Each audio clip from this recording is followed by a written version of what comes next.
Puji Tuhan, selamat malam Bapak Saudara. Salam semuanya. Selamat berjumpa kembali malam hari ini dalam online discipleship. Malam hari ini kita masih membahas tentang seri pengajaran tentang akhir zaman, ya, dari buku 10 dari materi-materi RTM atau Revival Total Ministry. Malam hari ini temanya cukup menarik, ya, yaitu kita bicara tentang Millennium Kingdoms, ya, atau kerajaan 1000 tahun. Wow, ya, tentang kerajaan 1000 tahun. Nah, saudara, bicara tentang kerajaan 1000 tahun atau Millennium Kingdom, itu merupakan hal yang sangat-sangat kita nanti-nantikan, yang sangat-sangat kita harapkan, karena ini merupakan hal yang nantinya akan kita alami. Ya, dan itu harus menjadi target semua yang ikut pemuridan ini, harus menjadi rapture generation atau generasi pengangkatan, sehingga boleh masuk di dalam kerajaan 1000 tahun, khususnya nanti ada di awan-awan permai bersama dengan Tuhan di sana. Ada apa saja sih sebenarnya di dalam kerajaan 1000 tahun itu nanti? Lah, malam hari ini kita akan bahas secara detail supaya kita mengerti hal-hal apa yang Tuhan akan lakukan dan Tuhan telah persiapkan untuk setiap orang-orang yang akan nantinya rapture yang ada di kerajaan 1000 tahun nanti. Saudara, ketika Tuhan menjadi raja, ya, Tuhan Yesus menjadi raja di sini, lah kita tahu, disitulah, saudara, ini awal daripada babak, yaitu kerajaan 1000 tahun ini. Memang selama ini Tuhan Yesus menawarkan kepada kita semuanya. Ketika dia datang, dia berkata, bertobatlah sebab kerajaan surga sudah dekat. Rasul Yohanes juga berkata, bertobatlah sebab kerajaan surga sudah dekat. Rasul-rasul yang lainnya juga berkata, bertobatlah sebab kerajaan surga sudah dekat. Artinya apa? Selain kita mengharapkan orang untuk bertobat, kita juga menawarkan. Artinya, ketika orang itu bertobat, mereka boleh masuk di dalam kerajaan surga tersebut. Nah, saudara, kerajaan surga sudah ada di muka bumi ini, ya. Tapi nanti realitanya itu akan terjadi ketika setelah pengangkatan, ya, gereja Tuhan. Lah, disitulah Tuhan Yesus diangkat oleh Bapaknya, dinobatkan menjadi raja. Ya, disitulah saudara, seluruh alam, seluruh makhluk akan melihat Tuhan Yesus bertahta dalam kemuliaannya itu, dan mereka boleh melihat adanya sebuah kerajaan yang selama ini ditawarkan terus. Bertobatlah sebab kerajaan surga sudah dekat. Ya, kita kan nggak mengerti ini tentang apa itu kerajaan surga, apa itu kerajaan surga. Ya, kita harus bertobat supaya kita masuk kerajaan surga itu. Nanti ketika harinya sudah tiba, Tuhan Yesus dinobatkan oleh Bapaknya untuk menjadi raja, disitulah itu babak awal untuk dimulainya kerajaan itu secara nyata. Ya, nah saudara, jadi boleh dikatakan begini, nanti setelah antikris dan nabi-nabinya dibuang ke dalam lautan api yang kekal, bangsa-bangsa yang memerangi Yerusalem juga ikut dimusnahkan oleh Tuhan. Lalu pengadilan bangsa-bangsa yang memisahkan gulungan domba dan kambing dan membuang semua gulungan kambing itu ke neraka juga, ya. Maka ia sendiri menjadi Tuhan semesta alam, ya. Nah, Bapak Saudara di sini, ya. Jadi setelah antikris dan nabi-nabinya nanti disingkirkan, nanti disitulah Tuhan mulai, ya, bertahta. Dia menjadi raja. Tapi sebelumnya, ya, antikris harus dimusnahkan. Kapan terjadinya antikris dimusnahkan? Yaitu ketika terjadi perang Armageddon itu, ya. Nah, itu antikris sebenarnya baru dimasukkan ke jurang maut, ya. Belum ke neraka. Jadi ada koreksi sedikit tadi dari makalah kita. Bukan dibuang ke neraka, tapi dibuang ke jurang maut. Ya, ke jurang maut dulu, ya, ke jurang maut. Nah, nanti akan dilepaskan setelah 1000 tahun itu selesai, baru diberi waktu untuk berapa saat, setelah itu nanti ditangkap, lalu baru dilempar ke api neraka. Ya, Jadi sebelum terjadinya kerajaan 1000 tahun ini, iblisnya harus diringkus. Kenapa, saudara? Kalau iblis dan antek-anteknya dan antikris dan Abaddon itu tidak diringkus, apakah kerajaan itu tidak bisa berdiri? Mungkin bisa berdiri, tapi namanya nanti akan berbeda. Ya, dikatakan kerajaan 1000 tahun damai. Kenapa damai? Karena para biang keroknya ini, yaitu Lucifer, Antikris, Abaddon, dan nabi-nabi palsunya, serta anak-anak buahnya lainnya, ya. Lah, itulah yang suka bikin hal-hal yang mengrecoin gitu ya. Jadi itu membuat kekacauan. Jadi nggak akan ada damai. Jadi kalau toh mungkin ada namanya kerajaan itu dipaksakan harus berdiri, tapi tetap nggak damai. Karena apa? Masih ada yang usil, masih ada yang bikin masalah di tengah-tengah itu. Nah, untuk menciptakan suasana damai itu, pembuat ulahnya harus disingkirkan dulu. Jadi urutannya setelah antikris dan nabinya dibuang ke dalam lautan api yang kekal, ya, lah disitulah baru saudara nanti akan terjadi kerajaan 1000 tahun itu. Nah, sebelum kerajaan 1000 tahun itu juga nanti akan dibuka atau diadakan pemisahan antara gulungan domba dan gulungan kambing, kambing dan domba. Ya, nah nanti gulungan kambing akan ikut dilempar ke jurang maut bersama dengan Lucifer, Antikris, dan Abaddon dan yang lain-lainnya. Sehingga yang tinggal nanti di dalam kerajaan 1000 tahun itu hanya orang-orang yang telah lolos, ya, mereka yang rapture dan kelompok domba serta bangsa Israel yang memang Tuhan telah selamatkan kembali pada saat itu. Yuk kita lihat dulu ya ayatnya dalam Zakaria pasal 14 ayat 16 sampai ayat yang ke-19. Zakaria 14 ayat 16 sampai ayat yang ke-19. Maka semua orang yang tinggal dari segala bangsa yang telah menyerang Yerusalem akan datang tahun demi tahun untuk sujud menyembah kepada Raja Tuhan semesta alam dan untuk merayakan hari raya Pondok Daun. Tetapi bila mereka dari kaum-kaum di bumi tidak datang ke Yerusalem untuk sujud menyembah kepada Raja Tuhan semesta alam, maka kepada mereka tidak akan turun hujan. Dan jika kaum Mesir tidak datang dan tidak masuk menghadap, maka kepada mereka akan turun tulah yang ditimpakan Tuhan kepada bangsa-bangsa yang tidak datang untuk merayakan hari raya Pondok Daun. Itulah hukuman dosa Mesir dan hukuman dosa segala bangsa-bangsa yang tidak datang untuk merayakan hari raya Pondok Daun. Ya, saudara, hari raya Pondok Daun itu identik dengan kerajaan 1000 tahun ini. Ya, jadi sebelum kerajaan itu hadir benar-benar nyata, bangsa Israel sudah mulai ya membiasakan diri untuk merayakan hari Pondok Daun yang dilayakan selama 7 hari. Mereka berpesta ya, karena itu disebut hari raya panen raya, ya, panen raya. Nah, mereka dalam keadaan bersukacita yang luar biasa. Tuhan Yesus pernah menulis di dalam Yohanes pasal 7 ya. Dia berkata bahwa barang siapa haus hendaklah ya minum ya, dari dalam hati orang percaya itu akan mengalir aliran-aliran air yang hidup. Itu dikatakan oleh Tuhan Yesus ketika hari perayaan itu sudah berakhir pada hari ke-7 ya. Lah saudara, sukacita yang memuncak itu Tuhan masih bilang, barang siapa haus ya, lah hendaklah engkau minum ya, hendaklah engkau minum. Dari dalam orang ini akan mengalir aliran-aliran air yang hidup. Saya tidak bicara tentang aliran air yang hidup malam hari ini, tapi saudara, ada identik ya, dengan Pondok Daun, dengan apa yang akan terjadi nanti, yaitu munculnya kerajaan 1000 tahun atau Millennium Kingdoms tersebut. Nah, saudara, kalau kita melihat dari nubuatan dalam Yesaya pasal 11 ayat pertama dan ayat yang ketiga, di situ dikatakan, suatu tunas akan keluar dari tunggul Isai. Siapa tunggul Isai? Itu Daud ya. Dan taruk yang akan tumbuh dari pangkalnya akan berbuah.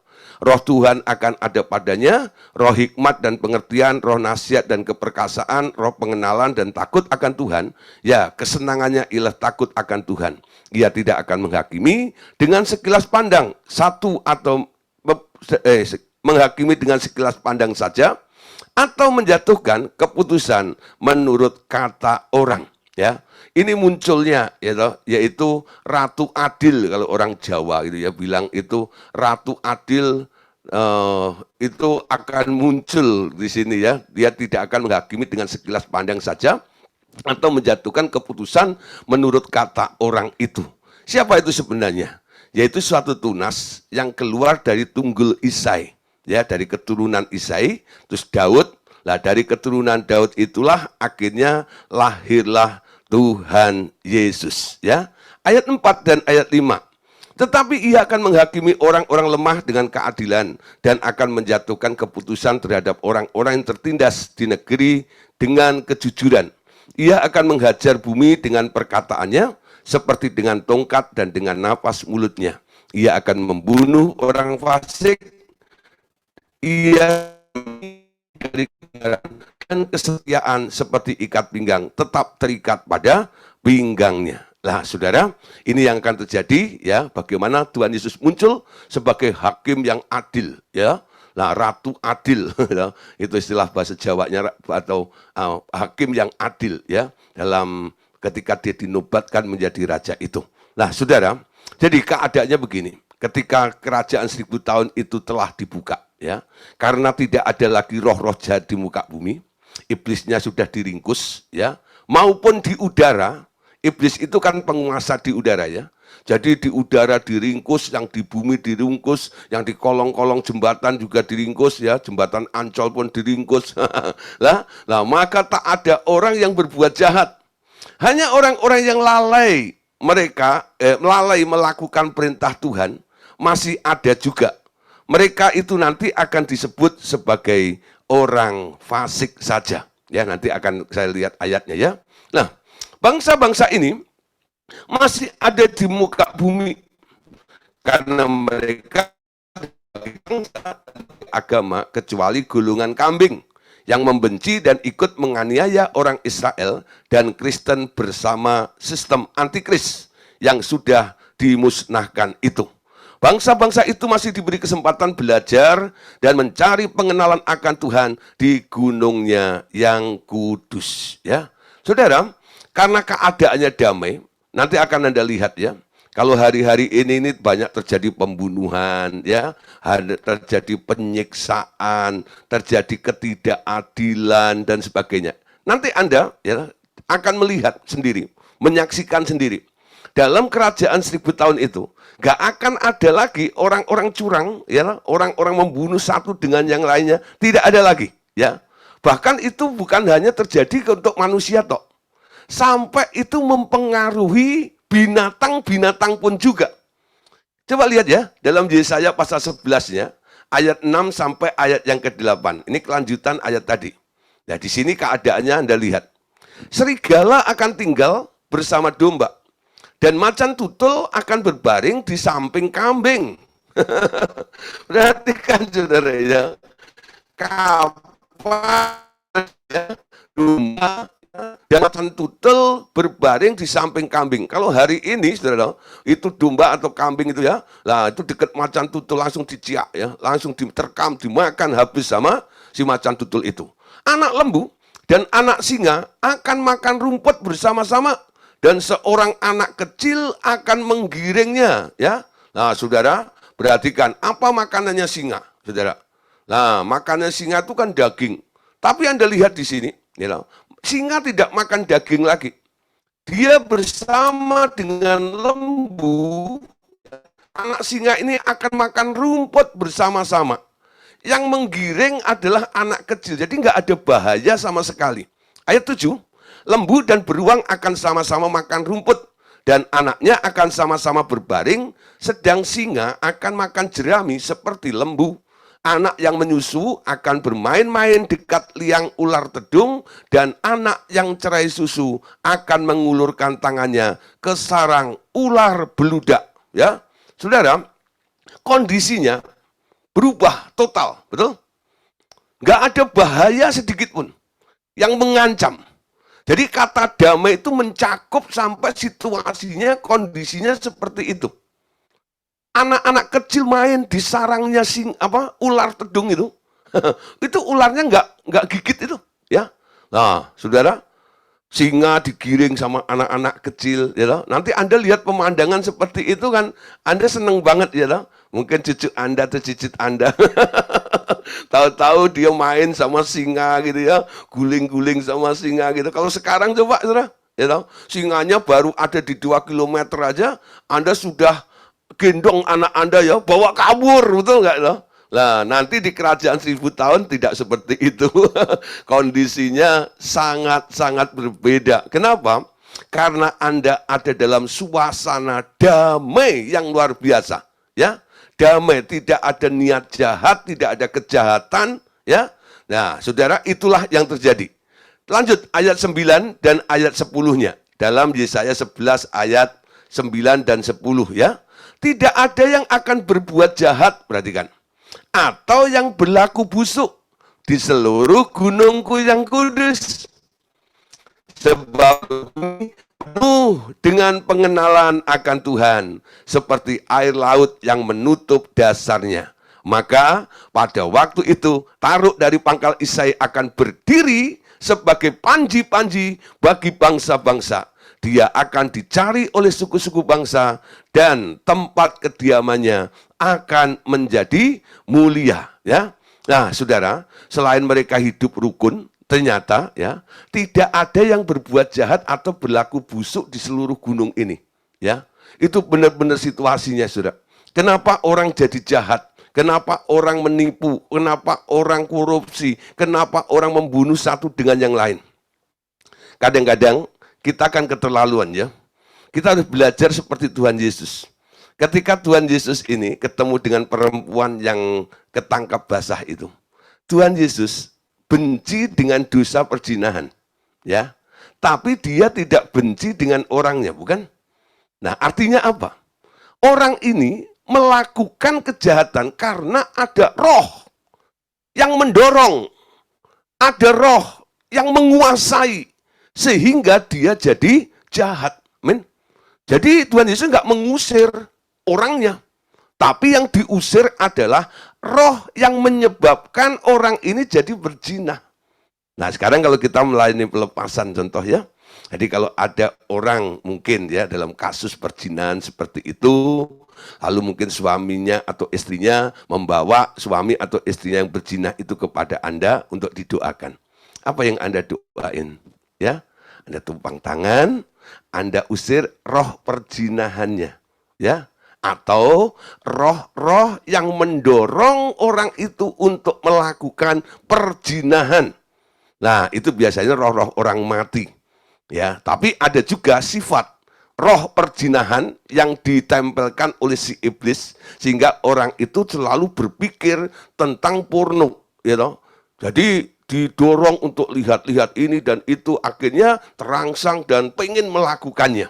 Ya, dari pikiran berzina dulu, ya. Itu awalnya dari si iblis. Itu roh juga, ya. Sumbernya dari si iblis. Tapi ada juga orang berzina, ya, bukan dari si iblis, karena ketempelan roh orang mati. Dulu masa hidupnya dia suka berzina. Karena dia nggak punya tubuh, dia ingin melampiaskan keinginannya dengan pinjem tubuh orang yang bisa dimasukinya. Bisa seperti itu ya. Jadi kadang-kadang saya split. Saya tetap mengasihi orang yang ada di depan saya itu. Jadi dasar melayani itu harus mengasihi, ya. Nah, kasihi orang itu walaupun kelakuannya seperti setan. Ya, jahatnya luar biasa. Nah, kita tangani dengan kita tengking roh-roh yang ada di dalamnya, yaitu roh jahat-jahat itu. Nah, saudara, nanti pada waktu kerajaan 1000 tahun ini, karena iblisnya sudah nggak ada, roh-roh yang jahat itu tidak ada, makanya nggak ada orang yang punya niat atau dorongan untuk berbuat jahat. Tidak ada orang jahat pada saat itu, ya. Nah, saudara, nggak ada lagi nih, saudara, investasi bodong nggak ada lagi nih. Nanti saudara ya, nggak ada lagi saudara. Hal seperti itu ya. Lah, perbuatan curang tidak ada lagi di situ. Kenapa? Nggak ada yang mempengaruhi mereka, ya. Nah, saudara, itu yang dikatakan tadi ya, dalam firman Tuhan tadi, bahwa di situ, di gunungnya yang kudus itu akan penuh dengan pengenalan akan Tuhan seperti air laut yang menutupi dasarnya. Nah, kita lanjut ayat 11 dan ayat 12-nya. Ini kondisinya, saudara ya. Pada waktu itu, Tuhan akan mengangkat pula tangannya untuk menebus sisa-sisa umatnya yang tertinggal di Asyur dan di Mesir, di Patros, di Ethiopia, dan di Elam, di Sinear, di Hamat, dan di pulau-pulau di laut.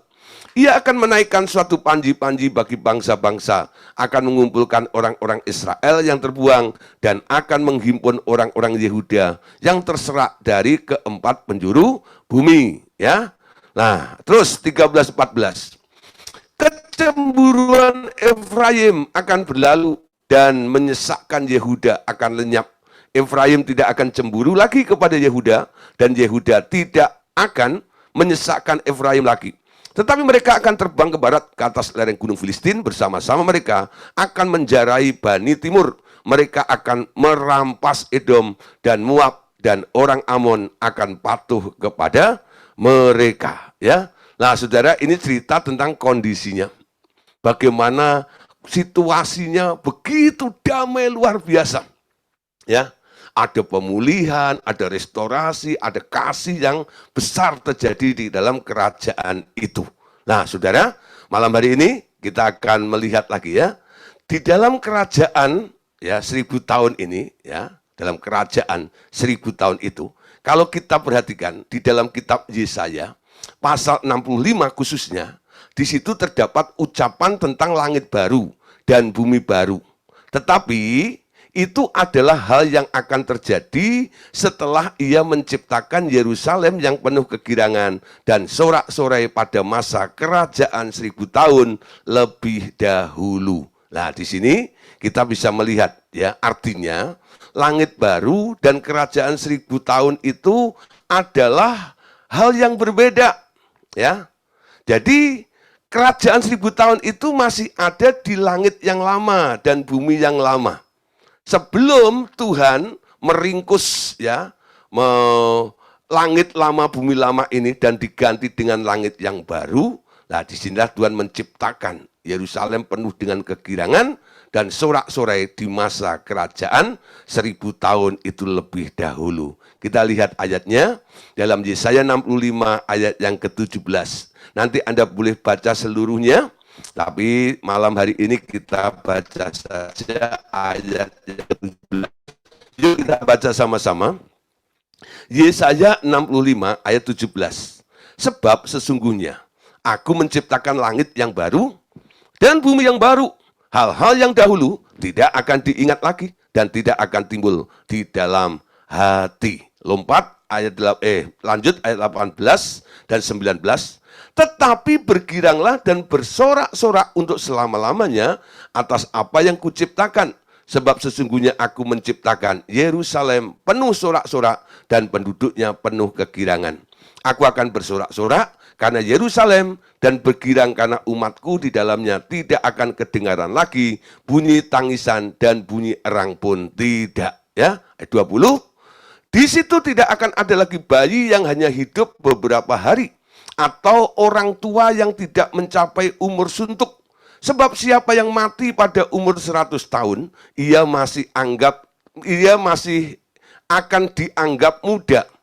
Dan ya, siapa saja yang tidak mencapai umur 100 tahun akan dianggap kena kutuk. Ya, nah ini bicara tentang hal yang akan terjadi di kerajaan 1000 tahun nanti. Ya, nah Yerusalem penuh dengan kegirangan. Apa yang terjadi?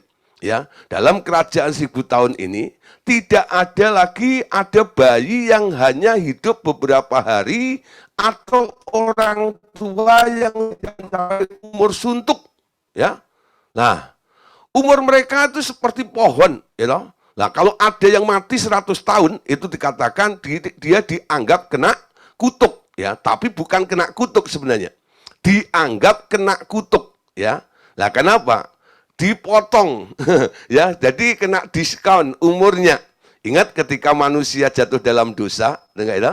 Nah itu umurnya jadi tinggal 120 tahun saja karena kutuk itu. Nah, saudara, dalam kerajaan 1000 tahun tidak ada kutuk lagi. Tapi kalau mereka umurnya pendek, hanya mencapai 100 tahun saja, mereka dianggap kena kutuk. Tapi bukan kena kutuk. Nggak ada kutuk di situ.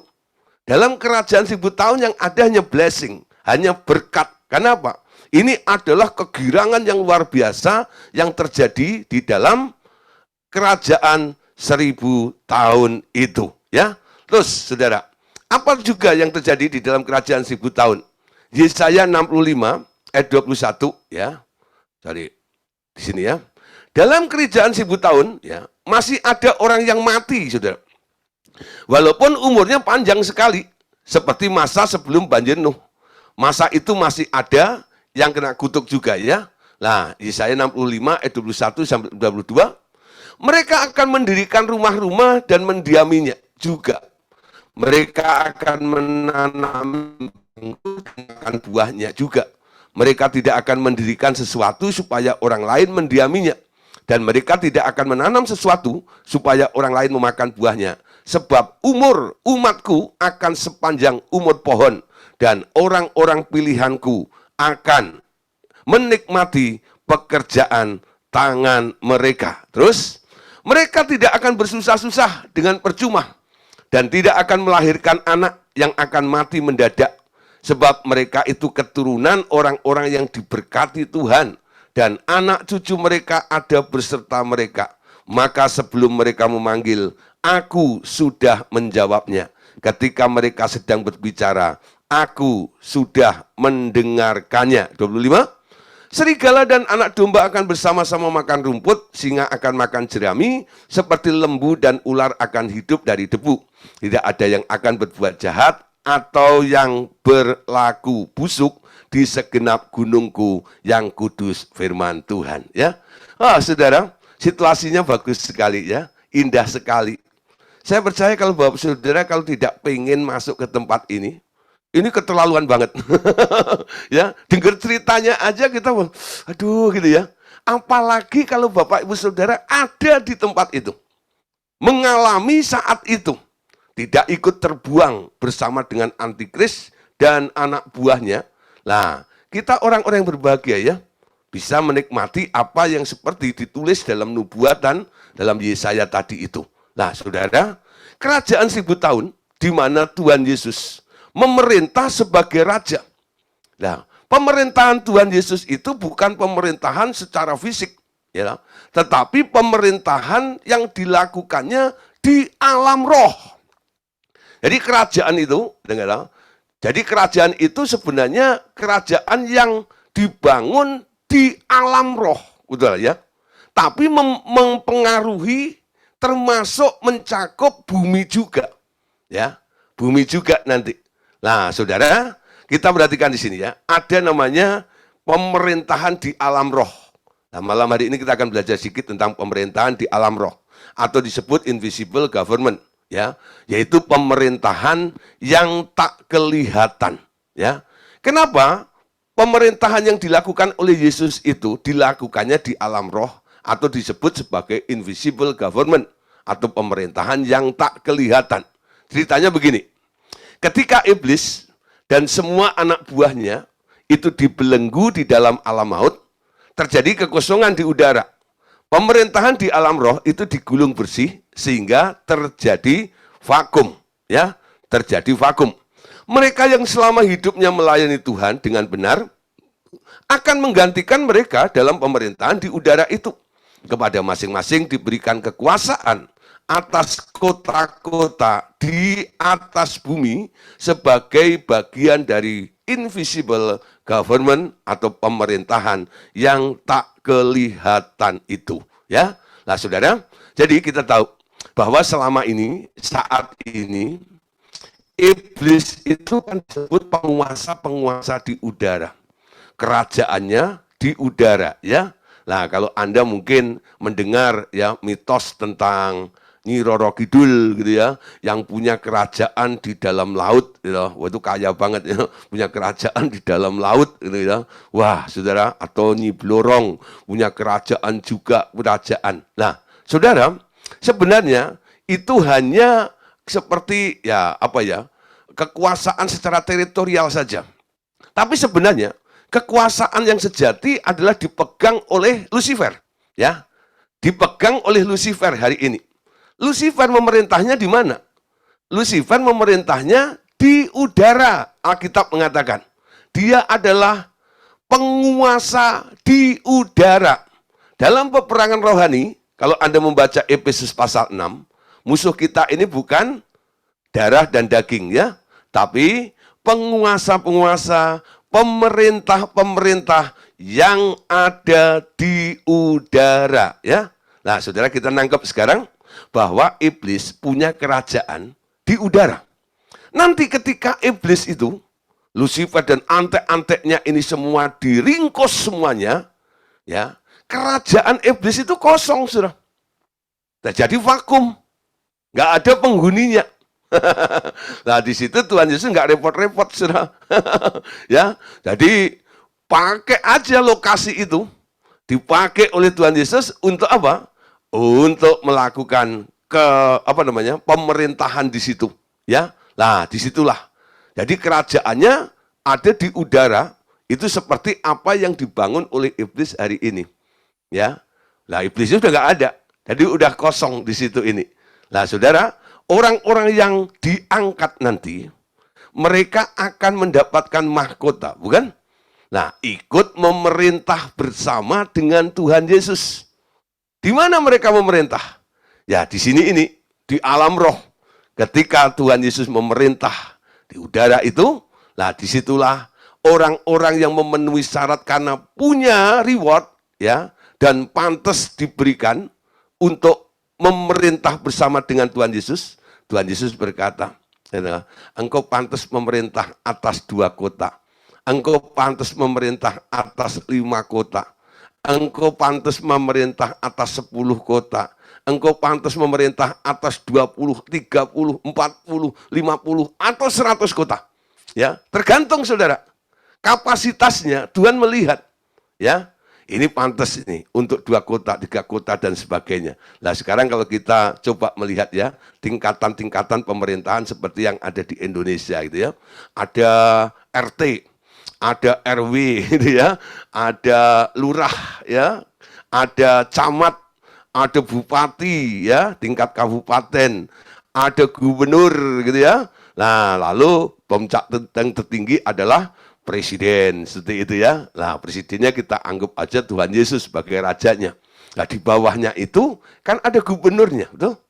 Ada wali kotanya, ada bupatinya, ya, ada camatnya, ada kepala desanya, ya, lurahnya, ada RW, RT. Kira-kira Bapak Saudara bisa nggak membayangkan ketika Bapak Saudara nanti rapture, ketika terjadi pembagian pemerintahan ini, kira-kira Bapak Saudara ikut memerintah bersama dengan Tuhan Yesus di level mana kira-kira? Di level mana? Karena ada orang itu gini ya, dia nggak mau mengejar sebuah prestasi di dalam Tuhan. Yang penting hidup ya mengalir sajalah, asal hidup begini, nanti kalau masuk surga, di emper juga nggak apa-apa. Kadang-kadang ada yang ngomong begitu ya. Nah, kalau Anda tahu di surga itu ada tingkatan-tingkatannya, ya, dalam pemerintah bersama Yesus pun itu ada yang dipercayakan atas 2 kota, 5 kota, 10 kota, 20 kota, 30 kota, dan sebagainya. Nah, kalau kita punya kesempatan, kejar yang tertinggi, itu enggak ya? Nah, saudara, saya sendiri sedang mengejar ya, paling tidak gitu ya. Nanti kalau di surga itu minimal saya dari wali kota lah gitu. Itu dari wali kota Solo dulu gitu ya. Nah, dari wali kota Solo, gubernur Jakarta jadi presiden. Naiknya cepat. Nah, saudara, minimal gitu ya, punya target. Jangan terus ya udahlah, nanti masuk surga jadi Pak Ogah saja, nggak pakai mahkota. Itu Pak Ogah ya, gundul, plontos gitu, dan kerjaannya den paring-paring gitu, gitu ya. Ih, gitu ya. Nah, saudara, jangan, gitu lah. Kalau toh paling rendah, ya loh, jadi RT lah. RT mana juga nggak tahu, RT 7, RW 9 juga nggak ngerti ada lagunya gitu ya. Nah, paling tidak seperti itu ya. Nah, dulu dari kecil sebenarnya kan kita diajar oleh guru sekolah minggu ya. Nanti dikatakan di surga nanti pakai baju putih, gitu kan. Atas kepala bermahkota emas ya. Nah, dari kecil Anda sudah diarahkan. Kalau masuk surga pakai mahkota, gitu kan. Nah, nanti jenis mahkotanya juga macam-macam, Saudara. Ada mahkota kemuliaan, ada mahkota kehidupan, ya, dan sebagainya. Ya, nah kemarin seperti yang Pak Pendeta Lirianto bilang itu ya, tentang apa yang terjadi nanti di kerajaan 1000 tahun tentang mahkota-mahkota. Itu ada pasti. Ada yang mahkotanya itu cuman tepes gitu. Ada yang mahkotanya itu sampai tinggi gitu ya. Nah, kalau Anda lihat orang Jawa nikahan gitu ya, kadang-kadang itu itunya tunduknya itu sampai kadang-kadang tinggi banget gitu ya. Itu sampai berat gitu. Nah, semakin tinggi semakin sugih katanya. Dan dikasih pernak-pernik dan sebagainya. Nah, Saudara, sudah menggambarkan, bayangkan dan mulai raih gitu loh, ya. Bahwa ada namanya pemerintahan yang akan dilakukan oleh Tuhan Yesus yang akan melibatkan kita semuanya. Kita harus ikut memerintah bersama dengan Tuhan Yesus. Amin. Ikut memerintah bersama dengan Tuhan Yesus. Nah, Saudara, siapa sebenarnya yang boleh ikut bersama memerintah bersama dengan Yesus? Ya, mereka yang selama hidupnya melayani Tuhan dengan benar akan menggantikan mereka dalam pemerintahan di udara itu. Kepada masing-masing diberikan kekuasaan atas kota-kota di atas bumi sebagai bagian dari invisible governance atau pemerintahan yang tidak itu, ya. Nah, Saudara, tapi sebelumnya pengadilan hamba Kristus ini telah dilakukan sebelum terjadi perjamuan kawin anak domba Allah, ya. Nah, Saudara, pembagian hadiah ini itulah yang disebut sebagai pengadilan hamba-hamba Kristus. Jadi banyak istilah ya di akhir zaman ini. Jadi dalam pelajaran akhir zaman ini ada pengadilan bangsa-bangsa, ya. Lalu ada pengadilan hamba-hamba Kristus. Pengadilan hamba-hamba Kristus. Apa itu, Saudara? Pengadilan hamba-hamba Kristus. Sebelum terjadinya perkawinan anak domba, ternyata Tuhan mengadili hamba-hambanya. Ya, mengadili hamba-hambanya. Nah, jadi kalau kita menyebut Yesus itu adalah Lord, Tuhan, artinya kita ini hambanya. Amin. Kita ini hambanya. Sehingga Paulus menulis dalam 2 Korintus 5 ayat yang ke-10, perhatikan di sini. Sebab kita semua harus menghadap tahta pengadilan Kristus. Apa itu pengadilan Kristus? Yaitu pengadilan hamba-hamba. Hambanya Kristus. Supaya setiap orang memperoleh apa yang patut diterimanya sesuai dengan yang dilakukannya dalam hidupnya ini, baik atau jahat. Perhatikan ya. Jadi kalau kita menjadi orang Kristen, kita dianjurkan untuk berlaku baik. Itu bukan tujuannya supaya Anda masuk surga. Kita masuk surga karena iman, percaya kepada darah Tuhan Yesus, betul? Ya, pengorbanan Tuhan Yesus menyelamatkan kita. Kalau kita sudah diselamatkan, kenapa kita harus berbuat baik? Berbuat baik itu wujud kasih-Mu kepada Dia yang telah menebus hidup Anda. Sehingga kita mulai berkomitmen untuk melayani Tuhan. Amin. Hidup itu harus ada unsur untuk melayani Dia gitu loh. Apapun bentuk kegiatannya, pastikan semua itu Anda lakukan seolah-olah untuk Tuhan. Betul? Melayani Tuhan itu enggak harus Anda ada di mimbar atau mengajar seperti saya malam hari ini. Ya, bukan itu tok, Saudara. Walaupun Anda seorang bisnismen, Anda boleh juga disebut pelayan Tuhan di bidang yang Anda kerjakan seperti itu. Nggak semuanya orang harus jadi full timer, jadi seorang hamba Tuhan. Ya, di mana Anda ada, apapun yang Anda kerjakan, lakukan itu semuanya seolah-olah untuk Tuhan. Amin. Untuk Tuhan. Ya. Walaupun Anda harus bertanggung jawab juga kepada bos Anda yang ada di dunia. Tapi Anda seolah-olah melakukan ini untuk Tuhan. Amin. Nah, saudara, jadi orang-orang yang melayani Tuhan, merekalah nanti yang melayani dengan benar, mereka nanti yang boleh ikut untuk memerintah bersama dengan Tuhan nanti. Nah, saudara, Efesus 6 ayat 11 sampai 12, saudara. Ini tentang pemerintahan iblis ya. Kenakanlah seluruh perlengkapan senjata Allah supaya kamu dapat bertahan melawan tipu muslihat iblis. Perjuangan kita bukanlah melawan darah dan daging, tetapi melawan pemerintah-pemerintah dan penguasa-penguasa, melawan kuasa-kuasa dunia yang gelap. Ini melawan roh-roh jahat yang ada di udara. Nah, ini tadi ayat untuk referensi dari apa yang saya katakan bahwa pemerintahan iblis itu adanya di udara. Ketika iblisnya diringkus semuanya, nah ini terjadi vakum, kekosongan, lalu areanya dipakai oleh Tuhan Yesus untuk bertahta di kerajaan itu nanti ya. Nah, saudara, kita lihat ya.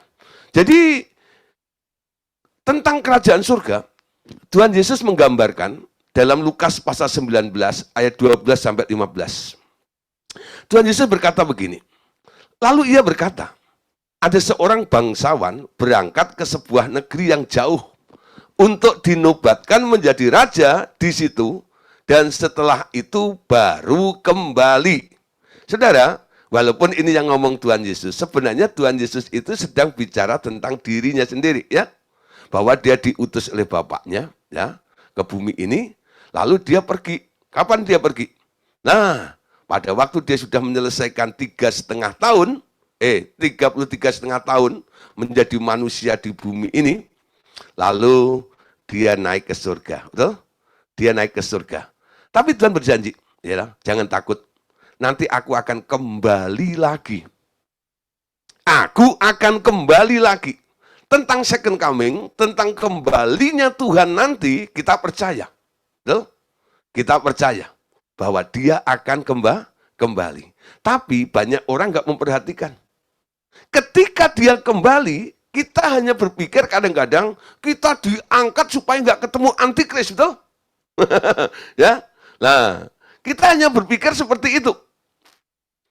Pokoknya diangkat ketika Tuhan Yesus kembali, aku diangkat. Sehingga setiap hari kita nyanyi, kapan Yesus kembali? Kapan Yesus kembali? Nah, menanti kedatangan Tuhan. Terus menanti. Dengan harapan supaya nanti terhindar dari 7 tahun masa kesukaran.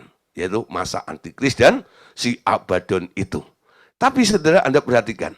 Ya, dalam perumpamaan ini, Tuhan bilang begini. Sebelum dia pergi, ia memanggil 10 orang hambanya dan berikan 10 mina kepada mereka. Katanya, pakailah ini untuk berdagang sampai aku datang kembali. Setelah dinobatkan menjadi raja, ketika ia kembali, ia menyuruh memanggil hamba-hambanya yang telah diberinya uang itu untuk mengetahui berapa hasil dagang mereka masing-masing. Ya, nah saudara, jadi sebelum dia pergi, dia memanggil berapa? 10 hambanya. Kepada 10 hambanya itu, si raja ini sebelum dia pergi, dia memberikan 10 mina. Saya tidak bicara talenta. Ya. Hari ini yang kita bahas, si raja itu sebelum pergi, dia memberikan kepada 10 hambanya 10 mina. Artinya apa? 10 hamba diberi 10 mina. Satu orang dapat berapa? Banyak orang kadang-kadang di sini agak rancu, dikira satu orang dapat 10. Enggak. Berarti kan ya, hambanya 10. Yang diberikan 10 mina. Ya, 10 mina itu diberikan kepada 10 hambanya itu. Artinya, satu hamba menerima 1 mina. Dan dia berpesan, ya, pakailah ini untuk berdagang sampai aku kembali. Saudara, kalau orang dagang, itu harapannya untung atau buntung, saudara. Anda beli, ya, punya duit, umpama 1 juta. Anda beliin beras, berapa karung gitu ya. Nah, Anda berharap ya, setelah laku, nanti duitnya akan menjadi 2 juta, bukan? Ya tahu, bukan terus tambah kurang jadi 500.000 gitu. Nah, itu rugi namanya. Harus ada laba, harus ada keuntungannya. Itu yang diharapkan oleh si tuan itu. Pakai untuk berdagang ya. Nanti kalau aku pulang, kita hitungan hasil dagangnya nanti, ya tahu, kamu harus laporkan kepada saya. Nah, ternyata ada tanggung jawab, bukan? Menanti kedatangan Tuhan kali kedua, itu bukan Anda enak-enak nanti rapture tok. Tapi ternyata ada tanggung jawab. Karena dia akan menuntut apa yang telah dia berikan kepada Anda. Apa yang diberikan? 1 mina. Mina itu apa? Nah, sekarang. Pak, mina itu tetangga saya. Oh, bukan itu. Mina itu apa? Ayo. Mina itu apa? Banyak orang kadang-kadang, ya, saya pernah dengar juga sih, ada hamba Tuhan. Ya, khotbah antara mina dan talenta itu disamain. Enggak. Kalau talenta, ada yang mendapat 5, ada yang mendapat 2, ada yang mendapat 1, bukan? Beda-beda ya. Orang punya talent itu beda-beda. Ada yang multi talent, betul? Apa aja bisa, betul? Ada juga yang ya yang bisa cuma ini dan itu, gitu ya. Nah, gitu. Nah, itu talent namanya, talenta. Tapi mina itu beda dengan talenta. Apa itu mina? Mina itu adalah Roh Kudus. Ya. Mina itu adalah Roh Kudus. Setiap orang percaya akan mendapat 1 mina, yaitu Roh Kudus yang ada di dalam hati Anda. Amin. Paham, Bapak Saudara? Ya. Ketika Anda percaya kepada Tuhan Yesus, Dia berikan Roh Kudusnya. Dan Roh Kudus itu punya potensi yang luar biasa. Dan Tuhan bilang, setiap orang yang berani terima Roh Kudus di dalam dirinya akan dituntut oleh Tuhan nanti. Ya, sekarang kan banyak orang Kristen. Roh Kudus dijadikan apa, saudara? Ayo, Roh Kudus dijadikan apa? Hanya penghibur? Hanya penolong? Betul? Nggak salah. Memang Tuhan bilang, aku akan menjanjikan penolong yang lain sebagai penghibur, penolong dalam kehidupan Anda. Tapi kalau Anda hanya memakai Roh Kudus hanya untuk kepentingan diri Anda, di situ Anda tidak pernah menghasilkan keuntungan bagi kerajaan surga. Ya, Roh Kudus itu harus dimultiplikasikan. Bagaimana Roh Kudus yang 1 itu bisa menjadi 2? Caranya gimana? Ayo. Bagaimana caranya Roh Kudus yang diberikan oleh Allah di dalam diri anak Anda itu bisa menjadi 2? Bagaimana caranya? Bagaimana caranya? Oh, mikir semua kan? Bagaimana caranya? Roh Kudus yang 1 itu diberikan kepada Anda itu nanti ketika ketemu dengan Tuhan bisa menjadi 2, menjadi 3, 5, 10, 100, 1.000.000 dan sebagainya. Gimana caranya? Ketika Anda memenangkan jiwa, Roh Kudus akan masuk di dalam orang itu, betul? Itu multiplikasimu. Berapa jiwa yang Anda menangkan? Anda memenangkan 1.000 jiwa, satu Roh Kudus yang dipercayakan kepada Anda sekarang menjadi 1.000. Nangkep, saudara? Ya, itu cara memultiplikasi. Jadi ketika Tuhan itu datang, dia tanya, hitungan dengan Anda dengan bangga bisa memberi bukti kan? Tuh. Kenapa saya rajin mencari jiwa? Kenapa saya tidak malu memberitakan Injil kepada semua orang? Karena harapan saya salah satunya ini. Mina yang dipercayakan kepada saya harus bermultiplikasi. Berapa jiwa yang sudah saya menangkan? Saya lupa. Tapi malaikat surgawi tak pernah salah menghitungnya. Amin.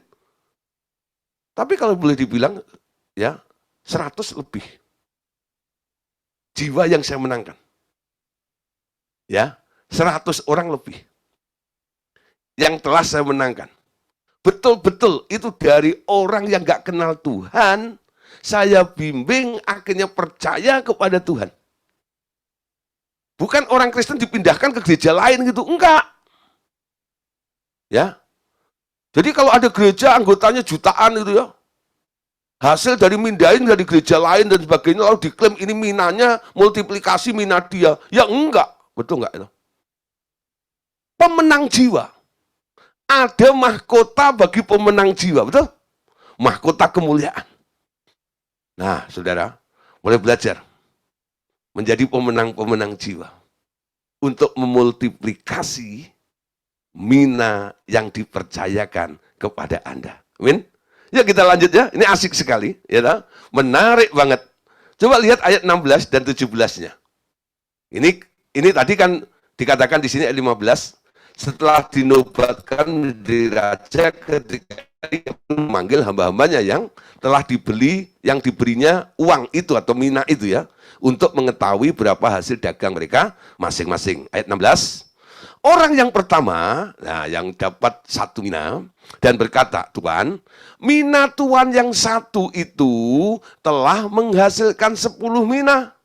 Katanya kepada orang itu, baik sekali perbuatanmu itu, hai hamba yang baik, engkau telah setia dalam hal yang sangat kecil. Karena itu, terimalah kekuasaan atas 10 kota. 1 jiwa, 1 kota. Hitungannya betul ya? 1 mina, ketika Tuhan itu datang, ditanya, lalu dia melaporkan, 1 mina yang engkau berikan itu jadi 10.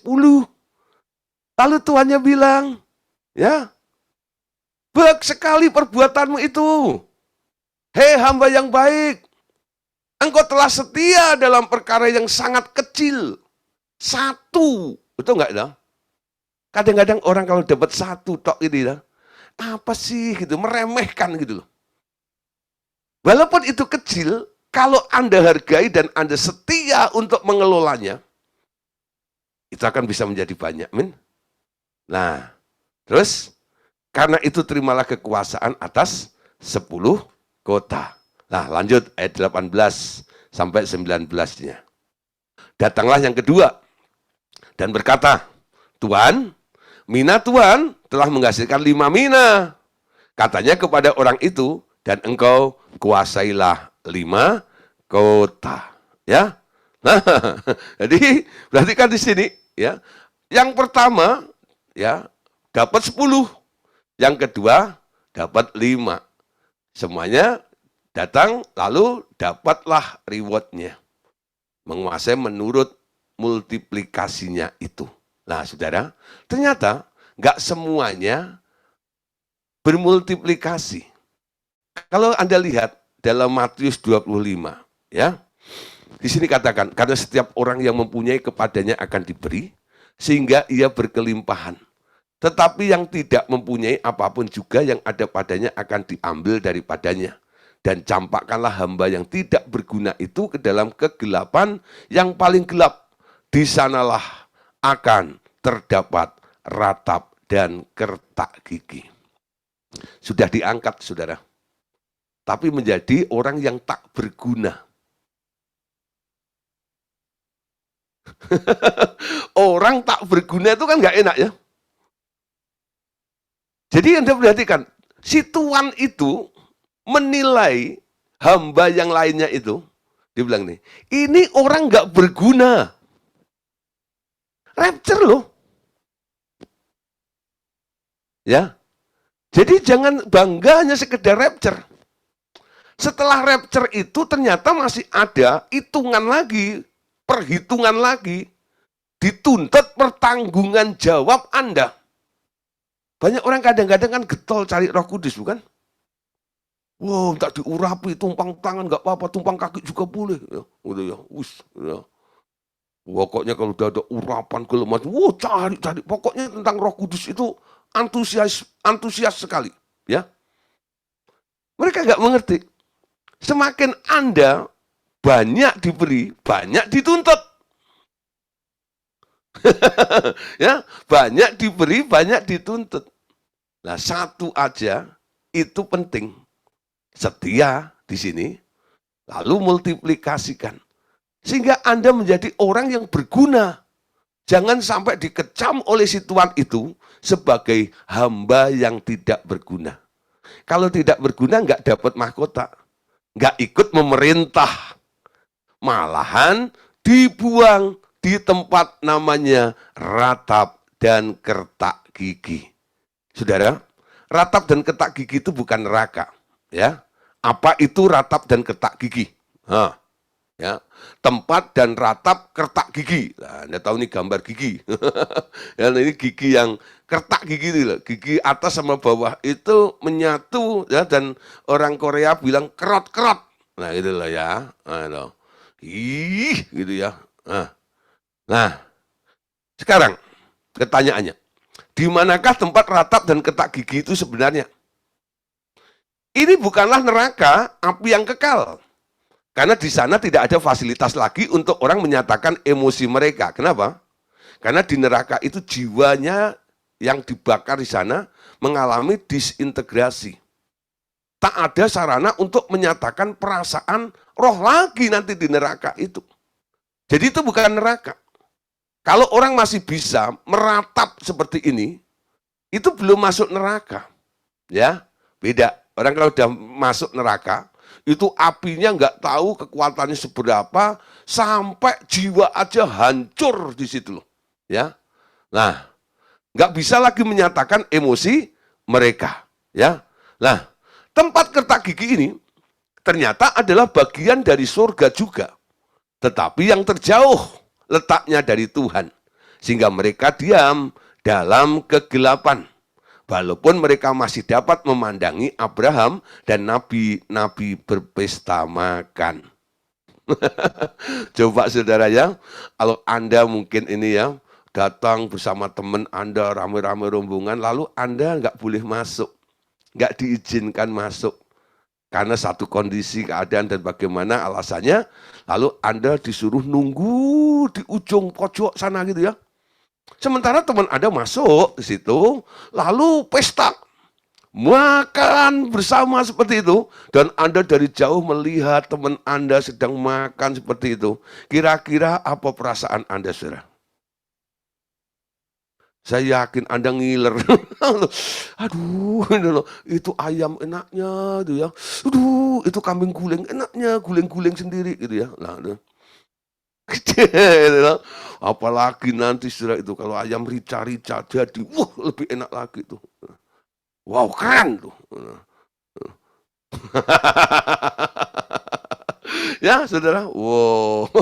Itu kalau hanya lihat orang makan gitu ya, itu kan tersiksa namanya, betul kan? Merana namanya. Perutmu lapar, nggak bisa makan, lalu di depan Anda ada orang yang makan seperti itu. Saya ingat ketika di sekolah Alkitab ya, saya ya ada usilnya sedikit satu kali itu ya akhirnya dihukum saudara ya oleh ibu asrama. Lalu diskors ya. Hukuman pertama ya, ini sebagai apa efek jerah seperti itu, nggak boleh ikut sarapan ya. Nah, kalau nggak boleh ikut sarapan tok sih nggak apa-apa saudara. Tapi karena dia tahu, ibu asrama tahu, saya bisa nyanyi, saya bisa main gitar, ya, bisa main musik, lalu dia bilang gini, ya.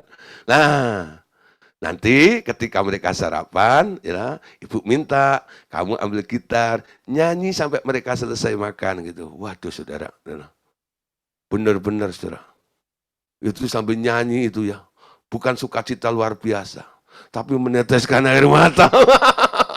Dia mengerti bahasa tetesan air mata. Sambil air liur, ya, pengen makan, ya, air mata, dan sebagainya.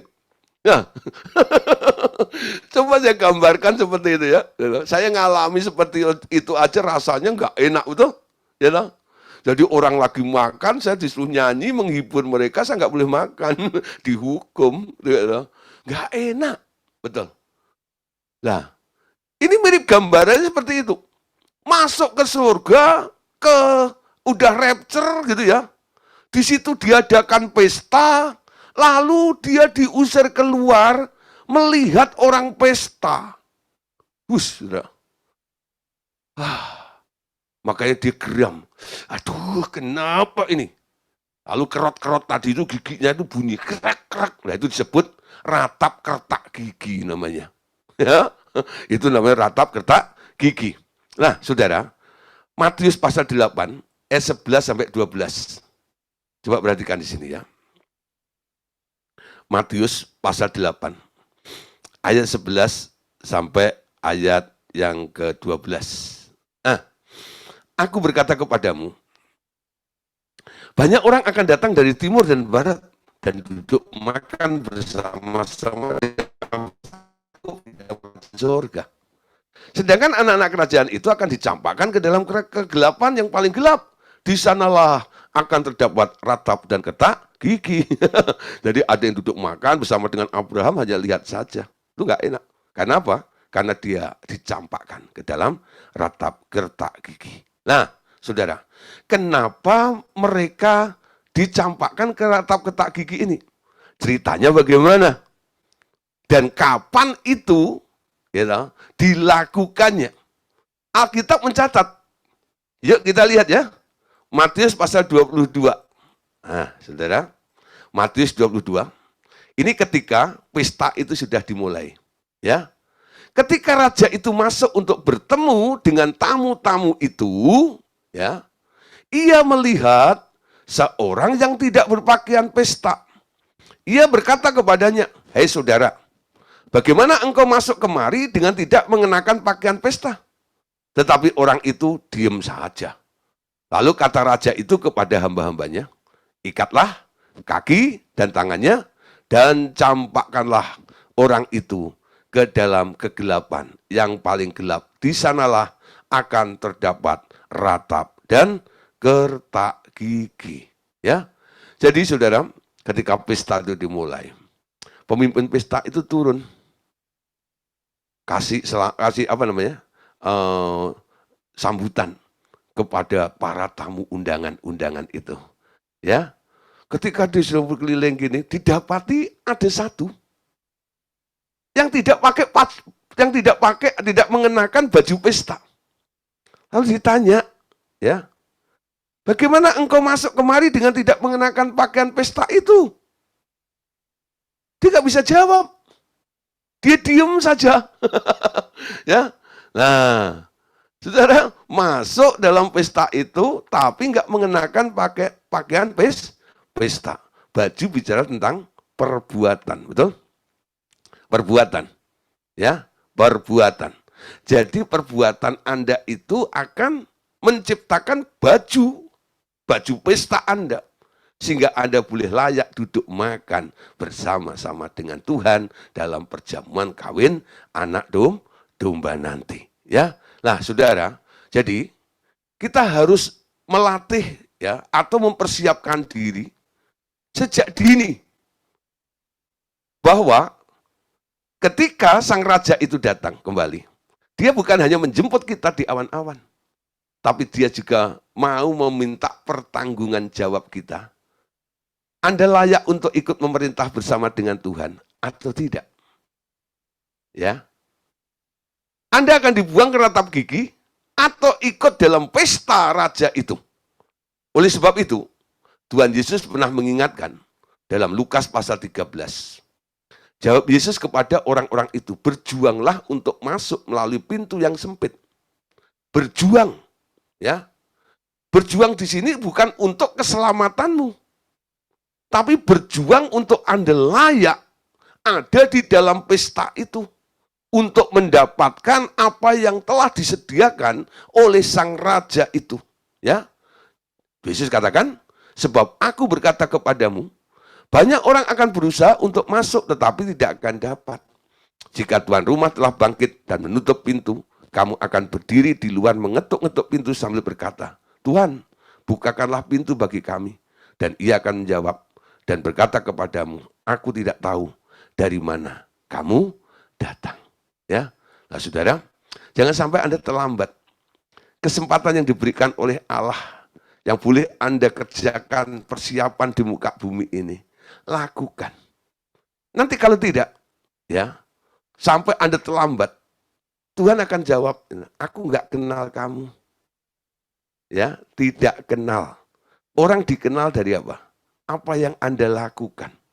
Semakin Anda banyak melakukan dan menguntungkan surga, Anda akan semakin dikenal oleh Allah.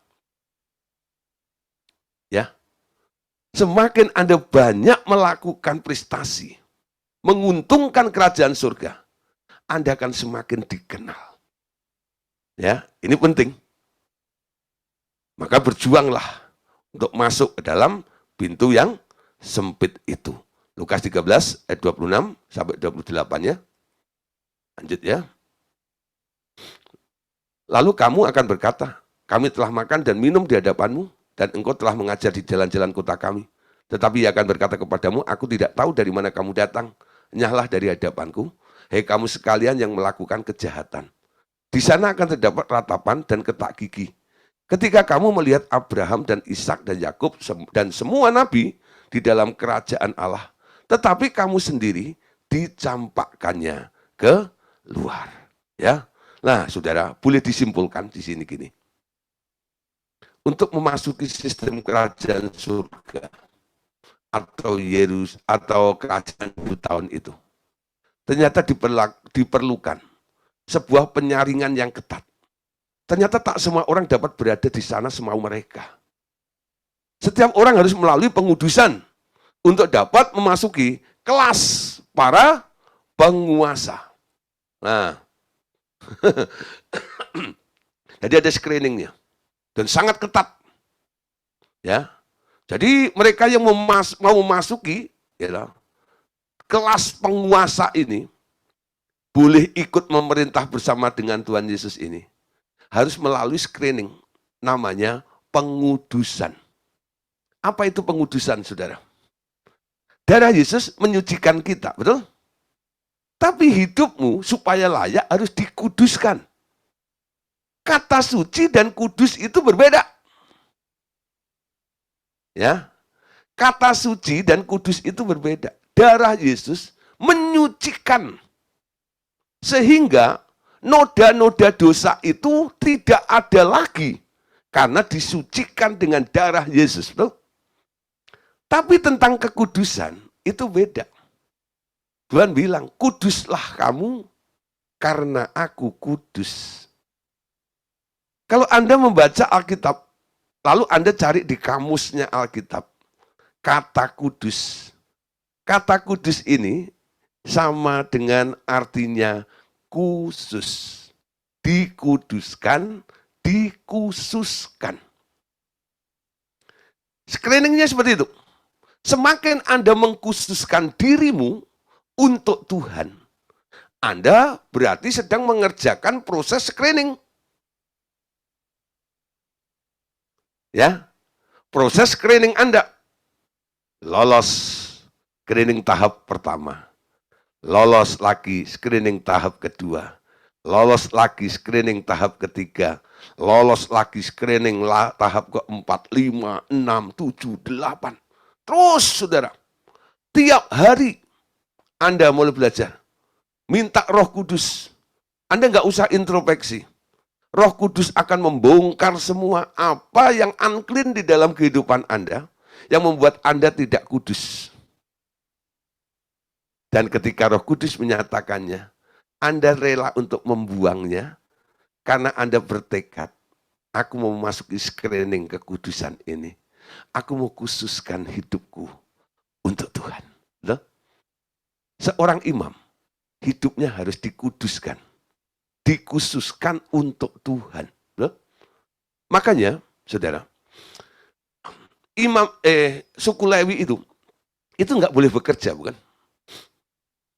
Ya, nggak boleh bekerja. Hidupnya khusus. Hanya untuk melayani Tuhan sebagai imam. Dikhususkan, ngerti nggak? Jadi nggak boleh. Nah, itu gambarannya saudara.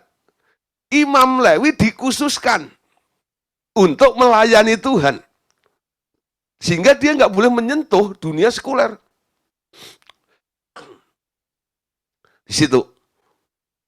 Nah sekarang kita kalau mau di screening oleh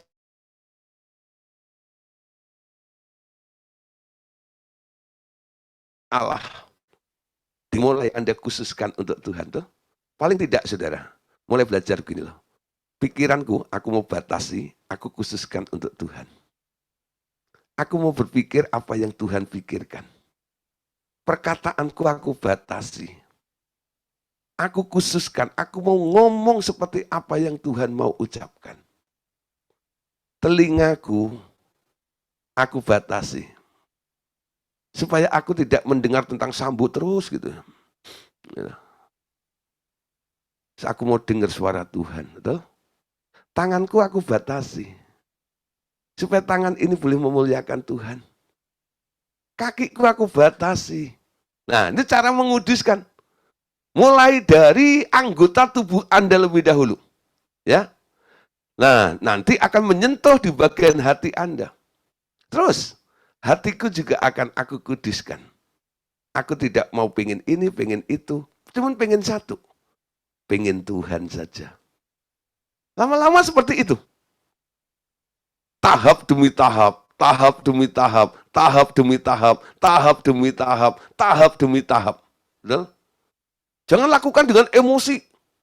Lalu menutup diri, nggak mau ketemu dengan orang, takut melihat dunia, ya. Katanya mengkhususkan diri. Pergi ke gunung, wah, ketika di gunung jadi orang kudus, karena gunung kudus, ya. Nah, lewat Semarang dulu, sampai ke gunung, gunung kudus. Nah, sampai di sana Anda jadi orang kudus ya. Kenapa? Nah, di sana nggak ada yang mengganggu, nggak ada yang mancing-mancing Anda gitu ya. Anda bisa jadi orang baik banget gitu ya. Tapi ketika Anda turun dari gunung, ya, masuk ke kota, pertama kali apa yang Anda lakukan? Berbuat dosa. Mikir salah, ngomong salah, betul nggak ya? Melakukan hal yang salah, gitu. Nah, dari tahap demi tahap, mulai dilatih, dikuduskan. Amin. Nah, makanya tadi dikatakan, screeningnya sangat ketat di sini. Ya. Untuk memasuki sistem kerajaan surga diperlukan penyaringan yang ketat. Tak semua orang dapat berada di sana semau mereka. Setiap orang harus melalui pengudusan untuk dapat memasuki kelas para penguasa. Mereka yang belum menjadi orang percaya, nanti masih akan berada di muka bumi selama 1000 tahun. Ya. Jadi ini bedanya yang sudah di atas. Punya kesempatan untuk ada di level kelas penguasa ya. Tapi ada juga yang masih di bumi. Yaitu mereka yang belum menjadi orang percaya masih akan berada di bumi selama 1000 tahun untuk dikuduskan dan dimurnikan lagi sebelum mereka dapat memasuki keadaan kekal. Jadi ada perbedaan ya. Yang rapture sama yang ada di bumi. Sama-sama dikuduskan. Yang satu dikuduskan untuk sebuah jabatan, kelas penguasa. Tapi yang satu dikuduskan untuk masuk ke dalam keadaan yang kekal tadi. Ya. Nah, terus ya, sedikit lagi ya. Kita habiskan aja. Selama kerajaan 1000 tahun ini, Bapak katakan, aku melatih orang benar yang terdahulu sebagai penguasa-penguasa yang menjalankan kerajaanku. Itu adalah fase kedua dalam rangka pendidikan yang aku kerjakan, agar kelak aku memiliki pelayan-pelayan yang terdidik dan terlatih dalam kerajaan surga. Jadi ini harapan daripada Bapak. Ya, dia ingin memiliki pelayan-pelayan terdidik, terlatih dalam kerajaan nanti. Nah, perhatikan bagaimana aku merencanakan tingkat-tingkat pendidikan untuk anak-anakku yang ingin dilibatkan ke dalam sistem kerajaanku.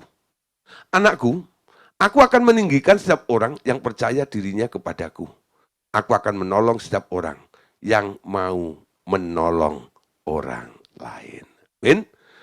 Saudara, tentang Millennium Kingdom sudah selesai malam hari ini.